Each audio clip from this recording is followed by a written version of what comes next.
Hello mga ka-senior! Tingnan mo, ka-senior niyo, nakabihis! Ayan o! Aalis ako. Aalis kami ng mga anak ko.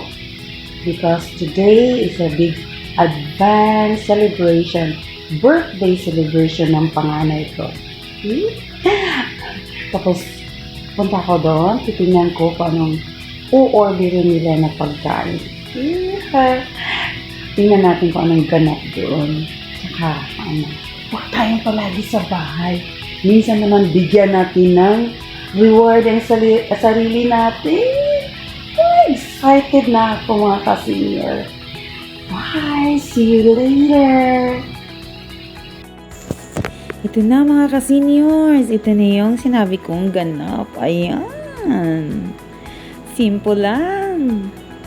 Okay lang yung pagkain na yan.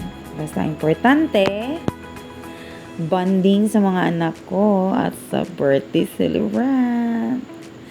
Okay, see you next vlog mga ka-senior.